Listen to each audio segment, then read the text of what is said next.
Hello दोस्तों, स्वागत है आप सबका मेरे यूट्यूब चैनल रोहिणी क्लासेस में। तो आज हम क्लास 9th की चैप्टर 5 लोकतांत्रिक अधिकार के बारे में बात करेंगे। हमने इसके कुछ अंश पिछले वीडियो में देखा था। हमने देखा था समानता के अधिकार के बारे में, स्वतंत्रता के अधिकार के बारे में, है ना। और आज हम देखेंगे शोषण के विरुद्ध अधिकार, है ना, और संस्कृति का अधिकार। तो ये सारे अधिकार जो है हम आज देखेंगे। ये सारे जो हैं वो मूल अधिकार हैं। तो चलिए बिना किसी देरी के स्टार्ट करते हैं। तो देखिए, शोषण के खिलाफ अधिकार, ये जो है आर्टिकल 23 और 24 में है। किस में है? आर्टिकल 23 और 24 में।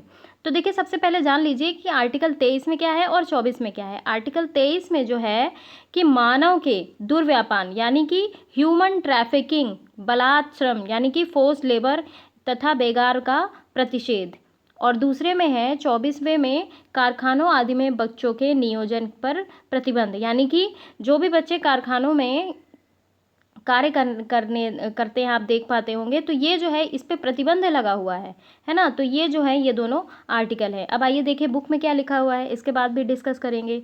तो देखिए, स्वतंत्रता और जो है बराबरी का अधिकार मिल जाने के बाद स्वाभाविक है कि नागरिकों को यह अधिकार भी हो कि कोई उसका शोषण ना कर सके, है ना। तो हमारे संविधान निर्माताओं ने इसे भी संविधान में लिखित रूप में दर्ज करने का फैसला किया। क्यों?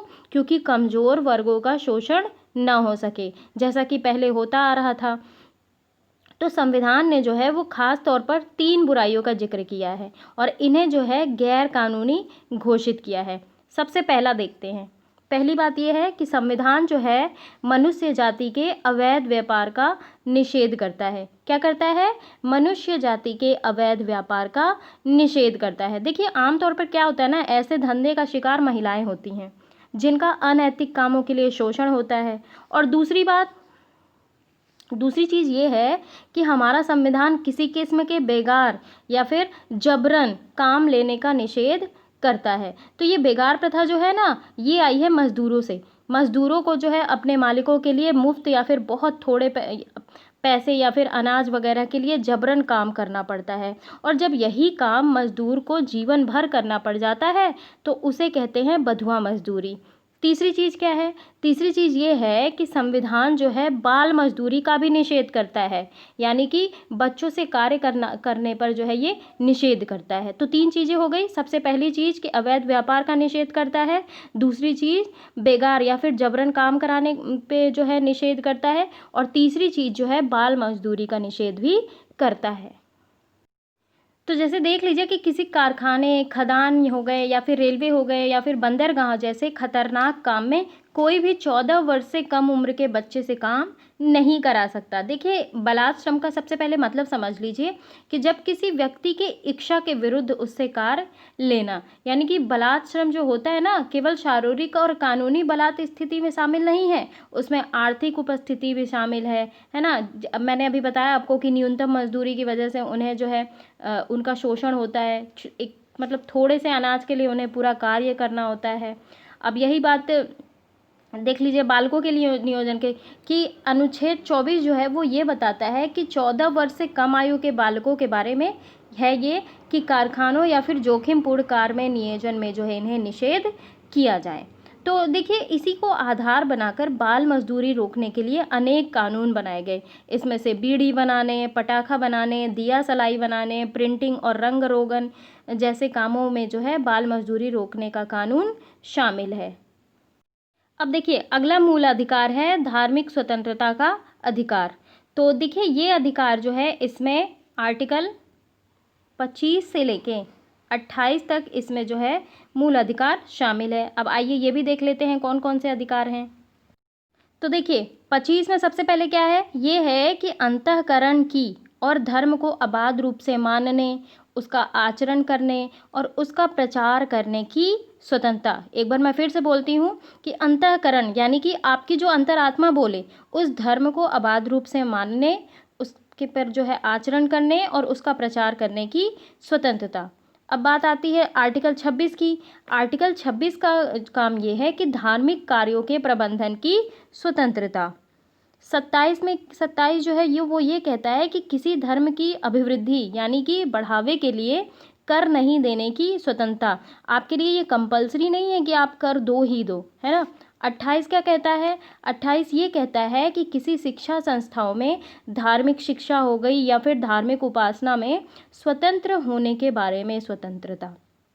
यानी कि कुछ शैक्षिक संस्थान में जो है वो धार्मिक शिक्षा और धार्मिक उपासना में उपस्थित होने की स्वतंत्रता प्राप्त है।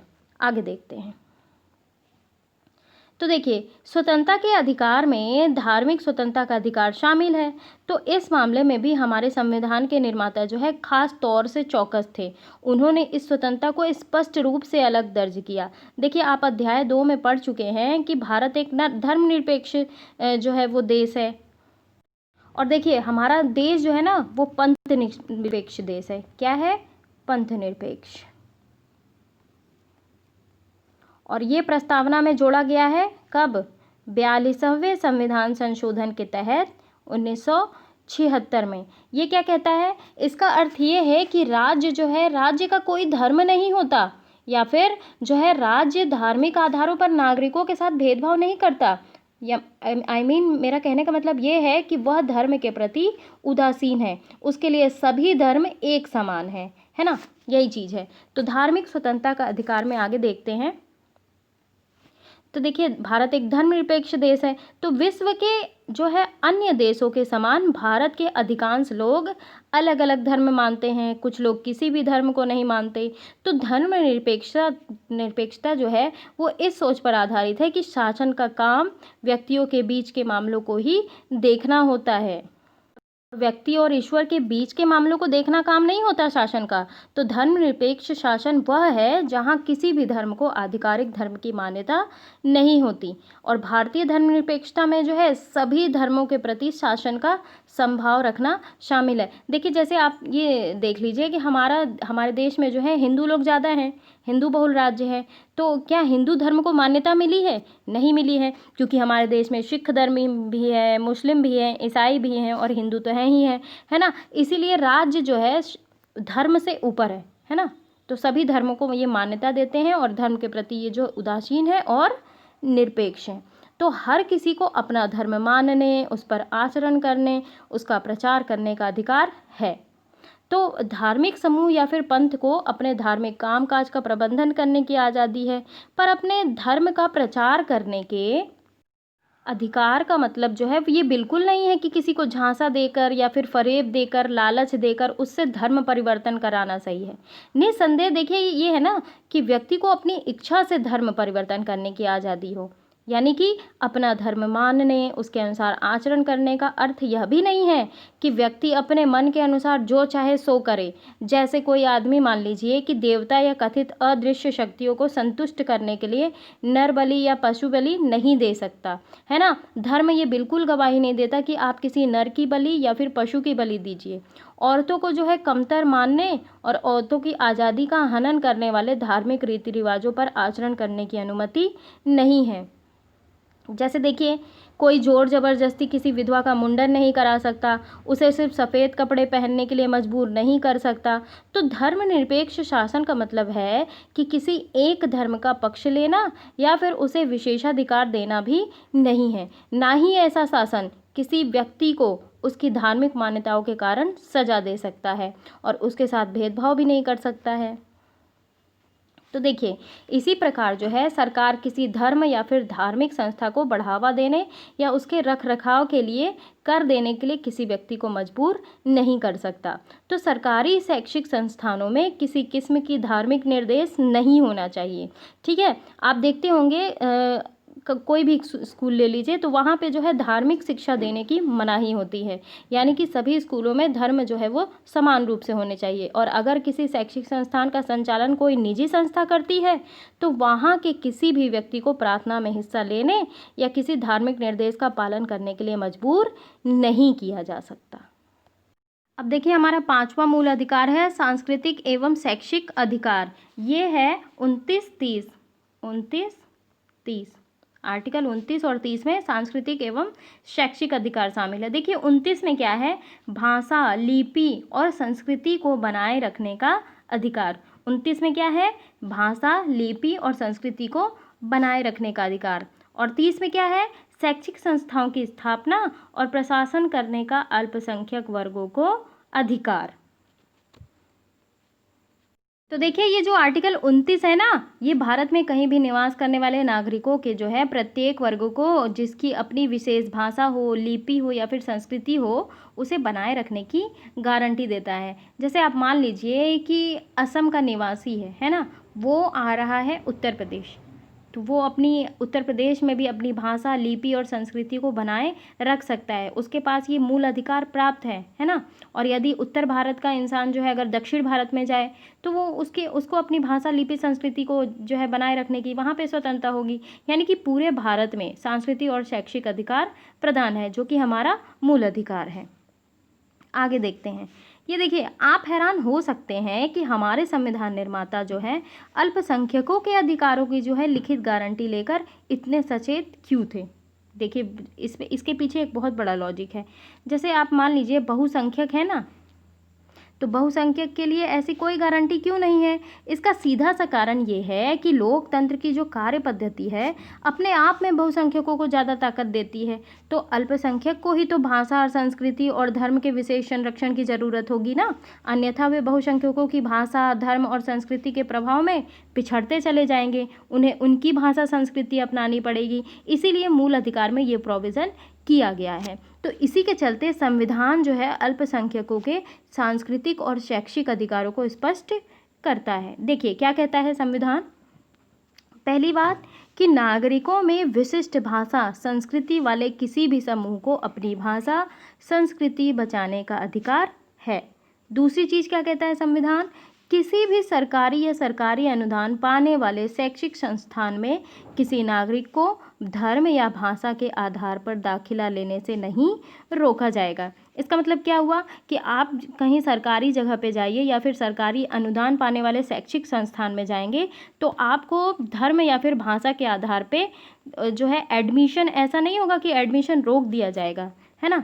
तीसरी चीज़ क्या कहता है हमारा ये वाला मूल अधिकार, तीसरी चीज़ ये कहता है कि सभी जो अल्पसंख्यक है ना उनको अपनी पसंद के शैक्षिक संस्थान स्थापित करने और चलाने का अधिकार प्राप्त है। तो ये जो अल्पसंख्यक का अर्थ है ना वो राष्ट्रीय स्तर पर धार्मिक अल्पसंख्यक भर से नहीं है। किसी स्थान पर एक खास भाषा बोलने वाले के बहुमत होगा, वहाँ पर अलग भाषा बोलने वाले अल्पसंख्यक होंगे। जैसे आंध्र प्रदेश में तेलुगु बोलने वालों का बहुमत है पर कर्नाटक में वे अल्पसंख्यक है। इसी प्रकार देखिए पंजाब में सिख बहुत ज़्यादा होंगे ना, पर राजस्थान और हरियाणा में तो नहीं होंगे ना वो, तो हरियाणा और राजस्थान और दिल्ली में वे अल्पसंख्यक होंगे। तो इस प्रकार है। अब देखिए, अब ये है कि हमें ये अधिकार कैसे मिल सकते हैं। देखिए ये अधिकार जो है गारंटी की तरह हैं, तब भी ये जो है हमारे किसी काम के नहीं हैं। कैसे, अगर इन गारंटियों को जो है मानने वाला और लागू करने वाला ना हो तो संविधान में दिए गए सारे मौलिक अधिकार हमारे लिए अर्थहीन होंगे और इसीलिए इन्हें लागू किया जा सकता है। तो हमें जो है उपयुक्त अधिकारों को लागू कराने की मांग करने का अधिकार है, हमारे पास उन्हें लागू करने का उपाय है। इसे ही कहते हैं संवैधानिक उपचार का अधिकार। ये देखिए ये अपने आप में ही एक मूल अधिकार है, यानी कि आपके जो है ऊपर के जो पांचों मूल अधिकार है ना, अगर इन पांचों में से किसी एक का भी हनन होता है तो आप इस संवैधानिक उपचार के अंतर्गत रिट दाखिल कर सकते हैं। कहाँ, आर्टिकल 32 के तहत सुप्रीम कोर्ट और आर्टिकल 226 के तहत हाई कोर्ट में रिट दायर कर सकते हैं डायरेक्ट। तो देखिए यह भी एक मौलिक अधिकार है। आर्टिकल 32 में क्या है, संवैधानिक उपचारों का अधिकार। तो ये अधिकार जो है अन्य अधिकारों को प्रभावी बनाता है। तो देखिए संभव है कि कई बार हमारे अधिकारों का उल्लंघन कोई और नागरिक या फिर कोई संस्था या फिर स्वयं सरकार ही कर रही हो, पर जब इनमें से हमारे किसी भी अधिकार का उल्लंघन हो रहा हो तब हम अदालत के जरिए उसे रोक सकते हैं और इस समस्या का निदान पा सकते हैं। और अगर मौलिक अधिकार का मामला हो तो हम सीधे सर्वोच्च न्यायालय, जो कि मैंने आपको बताया अभी, है ना, और उच्च न्यायालय में जा सकते हैं। और इसी कारण डॉक्टर अंबेडकर ने संवैधानिक उपचार के अधिकार को हमारे संविधान की आत्मा और हृदय कहा। बहुत इंपॉर्टेंट पॉइंट, कई बार पीसीएस में पूछ चुका है। तो देखिए पूछा जाता है कि किसने जो है संवैधानिक उपचार के अधिकार को हमारे संविधान की आत्मा और हृदय कहा, तो ये कहा था डॉक्टर भीमराव अंबेडकर ने। आगे देखते हैं। ये देखिए, मौलिक अधिकार जो है विधायिका, कार्यपालिका और सरकार द्वारा गठित किसी भी अन्य प्राधिकारों की गतिविधियों और फैसलों के ऊपर है। यानी कि इनका जो भी फैसला होगा ना, या फिर जो भी गतिविधियां होंगी, ये जो है इनके ऊपर है मौलिक अधिकार। तो मौलिक अधिकारों के उल्लंघन करने वाला कोई कानून नहीं बन सकता, कोई फैसला नहीं है लिया जा सकता। तो विधायिका और कार्यपालिका जो है, तो वो जो है क्या कर सकती है, विधायिका और कार्यपालिका किसी भी फैसले या फिर काम से मौलिक अधिकारों का हनन हो, उसमें कमी हो, तो वो फैसला जो है उसका अवैध हो जाएगा। इसका मतलब क्या है कि मौलिक अधिकार जो है हमारा, वो सरकार और विधायिका से ऊपर है, और हम जो है केंद्र और राज्य सरकारों के द्वारा बनाए गए ऐसे कानून को, उनकी नीतियों को, उनके फैसलों को, या फिर राष्ट्रीयकृत बैंक, बिजली बोर्ड हो गया जैसी उनकी गठित संस्थाओं की नीतियों और फैसलों को चुनौती दे सकते हैं, जहाँ भी हमारे मूल अधिकारों का हनन होगा। तो वे भी व्यक्तियों या फिर निजी संस्थाओं के खिलाफ मौलिक अधिकार के मामले में दखल दे सकती हैं। तो सर्वोच्च न्यायालय और उच्च न्यायालय को जो है मौलिक अधिकार लागू कराने के मामले में निर्देश, आदेश या फिर रिट जारी करने का अधिकार है। तो देखिए, एग्जाम में पूछा भी जाता है कि मूल अधिकार का संरक्षण करता कौन है, तो क्या क्या जवाब होगा, ये होगा सर्वोच्च न्यायालय। तो देखिए, जो है क्या होता है ना कि अदालतें भी जो है गड़बड़ी का शिकार होने वालों की हर्जाना दिलवा सकती हैं, गड़बड़ी करने वालों का जो है वो दंडित कर सकती हैं उन्हें। अध्याय 4 में हमने देखा ही है कि कैसे जो है हमारे देश की न्यायपालिका सरकार और संसद पे भी जो है लगाम कसती है ना, उनसे स्वतंत्र है न्यायपालिका हमारी। तो हमने ये भी देखा कि न्यायपालिका बहुत शक्तिशाली है ना। न्यायपालिका का एक अपना स्वतंत्र रुतबा है, कार्यपालिका उससे बिल्कुल अलग है। तो नागरिकों के अधिकार के लिए जो कुछ जरूरी हो वह करने में सक्षम है। सुप्रीम कोर्ट, हाई कोर्ट हो गए। तो मौलिक अधिकारों के हनन के मामले में कोई भी पीड़ित व्यक्ति न्याय पाने के लिए तुरंत अदालत जा सकता है। पर अब अगर मामला सामाजिक या फिर सार्वजनिक हित का हो, तो ऐसे मामलों में मौलिक अधिकारों के उल्लंघन को लेकर कोई भी व्यक्ति अदालत जा सकता है। तो ऐसे मामलों को जनहित याचिका के माध्यम से उठाया जाता है। तो इसमें कोई व्यक्ति या समूह सरकार के किसी कानून या फिर काम के खिलाफ सार्वजनिक हितों की रक्षा के लिए सर्वोच्च न्यायालय या किसी उच्च न्यायालय में जा सकता है। और ऐसे मामले में जज के नाम जो है पोस्ट कार्ड पर लिखी अर्जी के माध्यम से भी उठाए जा सकते हैं। तो ये आप जो है मैं आपको पिछले पन्ने में दिखा दूँ, पोस्ट कार्ड के माध्यम से भी जो है आवाज़ उठाई जाती है।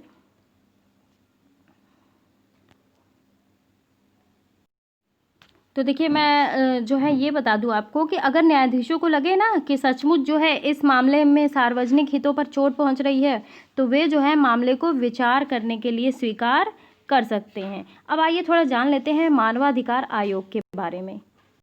अब आप ये कोलाज देख पा रहे होंगे ना, सही से देख लीजिए। मैला उठाने की प्रथा रोकने में ढिलाई आयोग नाराज, मास ग्रेव NHRC 6 रिपोर्ट। तो देखिए, NHRC है क्या, देखते हैं, है ना। तो क्या आपने ऊपर बने न्यूज़ कोलाज का पे जो है ध्यान दिया, इसमें राष्ट्रीय मानवाधिकार आयोग का जिक्र आया है, और यह संदर्भ जो है मानवाधिकार के प्रति बढ़ती जागरूकता के जो है मानव गरिमा के संघर्षों के बारे में है। तो विभिन्न क्षेत्रों में मानवाधिकार उल्लंघन के जो है गुजरात दंगे जैसे कई मामले हैं, इनके बारे में देश भर में लोगों का ध्यान आकृष्ट किया जा रहा है। तो इन मामलों को गंभीरता से नहीं लेने और दोषियों को नहीं पकड़ पाने के लिए मानवाधिकार संगठन और संचार माध्यम अक्सर सरकारी एजेंसियों की आलोचना करते हैं। तो ऐसे में क्या होता है, ऐसे में पीड़ित की तरफ से किसी को दखल देने की आवश्यकता थी, और राष्ट्रीय मानवाधिकार आयोग ने इस मामले में पहल की। 1993 में कानून के द्वारा बनाया गया एक स्वतंत्र आयोग है ये। तो ये भी पता चल गया कि मानवाधिकार आयोग कब बना, ये बना 1993 में। तो न्यायपालिका की तरह ये आयोग भी सरकार से स्वतंत्र होते हैं। आप ये मान लो कि ये जो है एक प्रकार की न्यायपालिका की तरह ही कार्य करता है। तो ये आयोग की नियुक्ति जो है ना, वो राष्ट्रपति करते हैं, और इसमें आम तौर पर सेवानिवृत्त जज हो गए, अधिकारी हो गए और प्रमुख नागरिकों को नियुक्त किया जाता है। लेकिन इस पर अदालती मामलों के फैसले देने का दायित्व या बोझ नहीं होता। सो यह पीड़ितों को उनके मानवाधिकार दिलाने में मदद करने पर ही सारा ध्यान दे सकता है। तो इसमें जो है संविधान प्रदत्त अधिकार भी शामिल हैं। तो राष्ट्रीय में मानवाधिकार आयोग के लिए अधिकारों की परिभाषा में संयुक्त राष्ट्र द्वारा कराई गई वे संधियां और अंतर्राष्ट्रीय घोषणाएं भी शामिल हैं जिन पर भारत ने दस्तखत किए हैं। तो देखिए यहाँ पे चीज़ें इंपॉर्टेंट दी हुई हैं। भारत में जो है कोई भी नागरिक है मानवाधिकार उल्लंघन के मामले में इनके पास निम्नलिखित पते पर शिकायत भेज सकता है। ये आपकी भी आवाज़ उठाएंगे, है ना। तो क्या करती है राष्ट्रीय मानवाधिकार आयोग, ये खुद किसी को सज़ा नहीं दे सकते। इनकी ये जिम्मेदारी होती है कि ये जो मानवाधिकार उल्लंघन के मामले में किसी भी मामले में स्वतंत्र और विश्वसनीय जांच करते हैं, और इन मामले की भी जांच करते हैं जहां ऐसे उल्लंघन में इन्हें रोकने और सरकारी अधिकारियों की उपेक्षा बरतने का आरोप हो, और यह देश के मानवाधिकारों को बढ़ाने और उनकी प्रति जो है चेतना जगाने का काम भी करते हैं। ये एक प्रॉपर रिपोर्ट बनाते हैं, अपने सुझाव देते हैं सरकार को, और पीड़ितों की ओर से जो है अदालत में रिट दाखिल करते हैं, और अपनी जांच करने के सिलसिले में इसके पास व्यापक अधिकार है।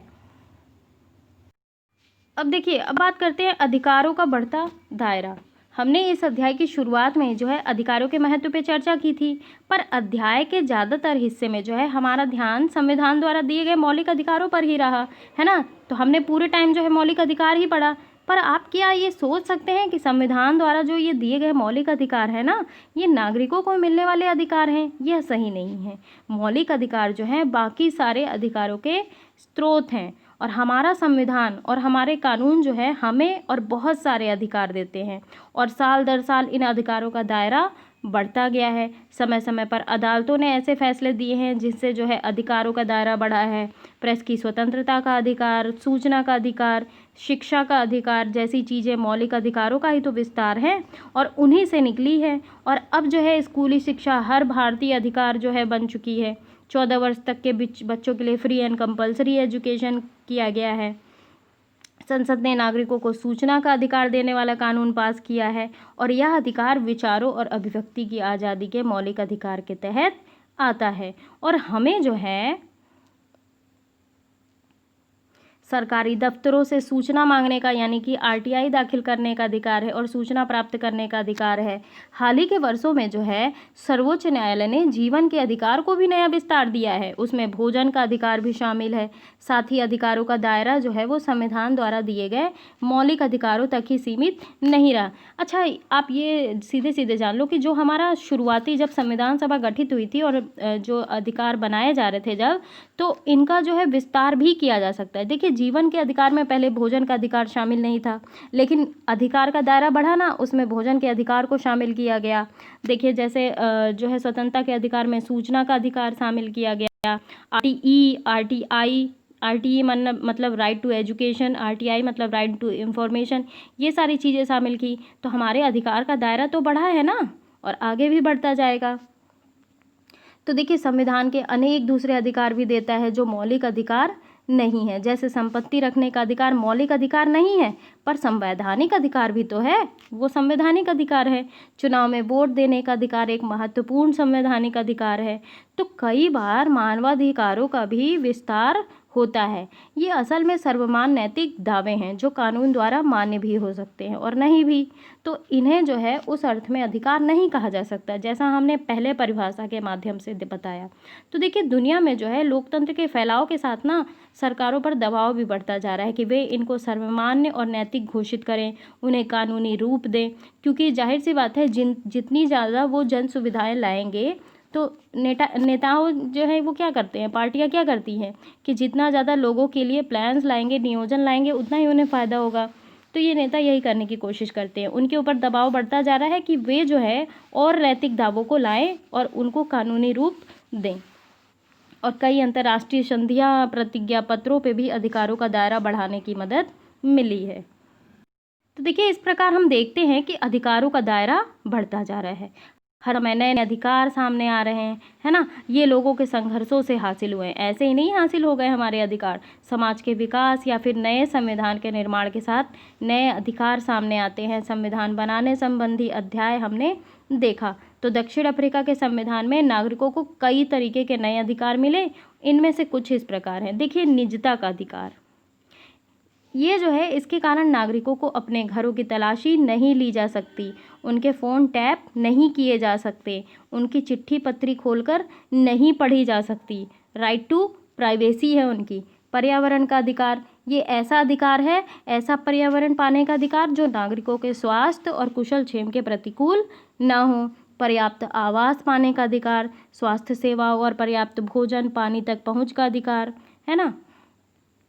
तो ये सारे अधिकार हैं। और अनेक लोगों का मानना है कि काम का अधिकार, स्वास्थ्य का अधिकार, जीने का जरूरी न्यूनतम आवश्यकताओं का अधिकार, निजता के अधिकार को भारत में भी मौलिक अधिकार बना देना चाहिए। अब देखिए यहाँ पे कुछ टर्म्स दिए हुए हैं, ये भी देख लेते हैं। प्रतिज्ञा पत्र क्या होता है? देखिए नियमों और सिद्धांतों को ना कायम रखने के लिए व्यक्ति, समूह या देश का वायदा होता है प्रतिज्ञा पत्र, है ना, जिसे आप स्टैम्प पेपर भी कहते हैं। तो ऐसे बयान या संधि पर दस्तखत करने वाले इसका पालन जो है करना इनकी कानूनी बाध्यता हो जाती है। दावा क्या होता है? ये जो है सभी नागरिक, समाज या फिर सरकार के किसी नागरिक द्वारा कानून या नैतिक अधिकारों की मांग होती है। दलित क्या होते हैं? दलित जो होती है ऐसी जाति में जन्मा व्यक्ति जिसे दूसरी जातियों के व्यक्ति छूने लायक नहीं मानते। दलित के लिए अनुसूचित जाति, कमजोर वर्ग जैसे शब्दों का प्रयोग भी किया जाता है। जातीय समूह क्या है? मानव जाति का ऐसा समूह जिसमें लोग आपस में एक मूल और सम्यक वंश के हों, यानी कि एक जाति के समूह के लोग सांस्कृतिक आचरणों, धार्मिक विश्वासों और ऐतिहासिक संस्कृतियों के जो है के जरिए जो है वो जुड़े हों।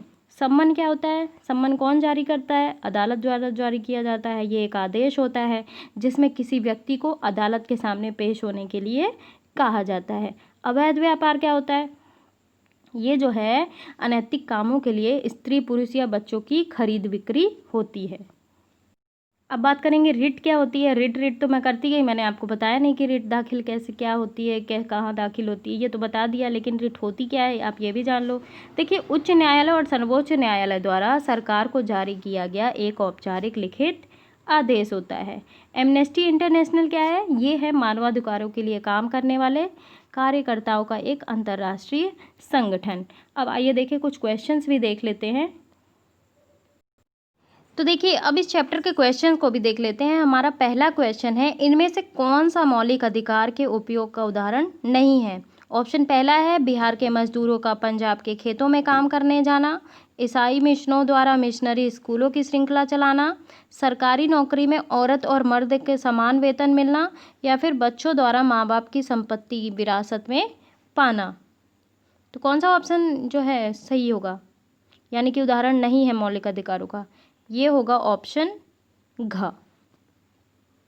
अगला है, इनमें से कौन सी स्वतंत्रता भारतीय नागरिकों को नहीं है? सरकार की आलोचना की स्वतंत्रता, सशस्त्र विद्रोह में भाग लेने की स्वतंत्रता, सरकार के बदलने के लिए आंदोलन शुरू करने की स्वतंत्रता, जो है संविधान के केंद्रीय मूल्यों का विरोध करने की स्वतंत्रता। तो कौन सा ऑप्शन सही होगा? कौन सा अधिकार नहीं है? तो इसका उत्तर होगा सशस्त्र विद्रोह, ये भी नहीं होगा। सरकार बदलने के लिए आंदोलन करने की स्वतंत्रता, ये भी नहीं है। और घ वाला भी नहीं है, ध्यान रखेंगे। अगला है, भारतीय संविधान इनमें से कौन सा अधिकार देता है? काम का अधिकार, पर्याप्त जीविका का अधिकार, अपनी निजी स्वतंत्र जो है संस्कृति की रक्षा का अधिकार, निजता का अधिकार। तो क्या देता है ये देता है संस्कृति की रक्षा का अधिकार, है ना। आगे देखते हैं, उस मौलिक अधिकार का नाम बताइए जिसके तहत निम्नलिखित स्वतंत्रताएं आती हैं। तो कौन सा है? अपने धर्म का प्रचार करने की स्वतंत्रता, जीवन का अधिकार, छुआछूत की समाप्ति, बेगार पर प्रतिबंध।